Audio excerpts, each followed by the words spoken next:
remember when I first saw the guy make his debut when I was in Tampa watching him play, and I was already impressed with him in that game. Just that first game he ever played late in the year when everybody else is at their, he's coming right into the NHL. So he's a player that, they obviously, when they made that investment, they knew that they had something, special in that in Nyes. And it's another reason why I think people are not giving the Leafs the respect they deserve, because they have a player like us with Matthew Nyes. You putting him on a line with Austin Matthews playing probably a more prominent role this year. It's only going to get better. And it's only going to help the Leafs, improve, right? Finding those internal improvements. He's one of those players I don't think there are people are finally giving him his due. I think some people aren't giving it to the degree that other players usually get. Yeah, no, I agree. I think that Matthew Nye is a guy who I think has an opportunity to also prove to a lot of people that he's more than just a passenger alongside Marner and Matthews last year. He made a lot of things happen, and I think this will be a prove year for him as well, that he can be a top line player in the NHL and be a point per game-ish player and touch up on 40-ish goals and be a power forward force that this team has lacked for a very, very long time. I'm obviously big in the hockey card market, and I was surprised. I saw a stat the other day that over the course of the summer, Matthew Nyes has the 5th most sold cards over the course of the summer.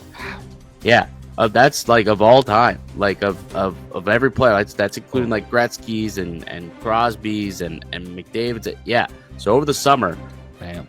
Yeah, the 5th most amount of cards sold for any given player has been Matthew Nyes. So he's definitely a popular player, that's for sure. Definitely in Toronto. I would love to get a Matthew Nyes card, that's for sure. I missed the chance to go and meet. He was doing that event with Tylenol. Yeah. And my sister, who's not even the biggest hockey fan in this house, wanted to go and see Matthew Nyes. Yeah.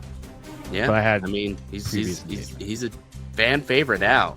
Yeah. Right? Definitely a fan favorite now. So I think Nye is going to, I think he's going to be a guy where in a couple of years he'll get that ranking and he'll surpass some people. There's some really good players on this list. Granted, like, I don't know if 25 is necessarily a slight. I do think that Nyes has more to prove, but you're looking at this list and it's like Jack Eichel, Tim Stützle, Celebrini, Wyatt Johnston, like Fantilli, Boldy, Raymond, Caulfield, Cooley, Lane Hudson, Brock Faber, Quentin Byfield. Like, there's some good players on this list. I would argue that Matthew Nyes is better than Kirill Marchenko, who was ranked at number 24. So I would have had Nyes bumped up ahead of Marchenko. But, still being in the top 25 players born in the last 25 years in the NHL, I think is still quite high and some good praise for Matthew Nyes. Rasmus Dahlin was ranked number 1 on this list, though. Dave, does that surprise you? A little bit. Like, he is a good player, but like, there's a reason why the Sabres are where they are. Like, as good of a player as Dahlin is, he hasn't helped the Sabres take that step. Wow. Right? I think it's Dahlin's fault. I think he's done almost everything he could possibly do. Yeah, but I think to a degree that there needs to be more accountability within that team. Now, I don't think it's all him, but like, when you see how that organization has gone, like, you've got him, you got Owen Power, like, they've got players. I do think that Dahlin it took a little bit of time for him, but I think he maybe doesn't get the appreciation because of where he plays, the team he plays for. But I don't know. I think I would put, like, who would you put anybody above him?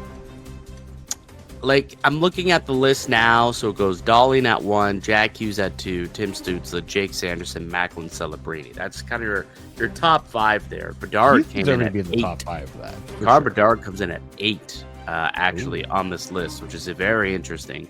But to pull a line from Mike Rupp, a healthy Jack Hughes, I would take that number 1, I suppose.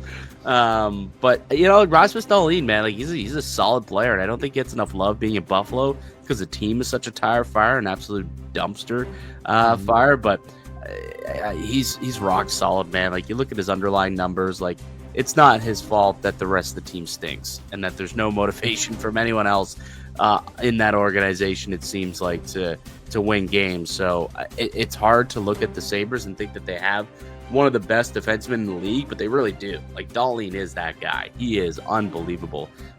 Just doesn't get to showcase it a lot being in Buffalo, but I don't hate him being ranked at number 1 here. I'll say that. I think it's the flashier player, I guess I could say. But Dahlin, just steady Eddie. You know what you're getting from him. He's a very consistent player and very consistently great at that. No, I think like if you're giving me that list of players, he's probably the one I would take out of. Like if you're asking me, like you got these guys available to draft first overall, I'd probably be taking Dahlin. Yeah, especially with the way defensemen are hard to get, like of his caliber, probably go with him. All right, so we're gonna take a quick break. We'll come back. We'll get to some co-sign, no sign, couple Leaf related ones, and one league related that I think is very interesting. Something has not happened yet this summer, and I think there's some concern to be had around the NHL. So we'll get to that next here on the Locked On Leafs podcast. Today's episode is brought to you by FanDuel. The NFL season is almost here, and FanDuel is making sure you're ready for kickoff with a can't-miss offer. Right now, new customers can bet just $5, and if your bet wins, you'll get $300 in bonus bets to use across the app. It keeps every game more exciting, whether you're watching your team or just keeping an eye on your fantasy lineup. It's quick, it's easy, the best way to add a little more juice to your Sundays. So are you ready to play? Download the FanDuel app now by visiting FanDuel.com to get started. That's FanDuel.com to place your first $5 bet. Welcome back into the Locked On Leafs podcast. Mike DiStefano, Dave Morisuti with you here on the podcast, and Ben Danford actually making the news. Little headline news for Ben Danford. He ends up getting invited to the Rookie Showcase, which he used to attend. It used to be here in Toronto. It's no longer here anymore. And I know you're pretty bummed about that. But Ben, been bummed about that, yeah. Yeah, but Ben Danford gets an opportunity to go to the Rookie Showcase. I guess that goes to show that the league believes Ben Danford is an NHL player and a future piece of this Leafs blue line at some point. So let's do this: cosign, no sign. Ben Danford will be a staple on this Leafs blue line within the next 2 years. 2 years. Not this year necessarily, but for sure by next year he'll put himself on the Maple Leafs roster. I'm gonna no sign it for now because I feel like he's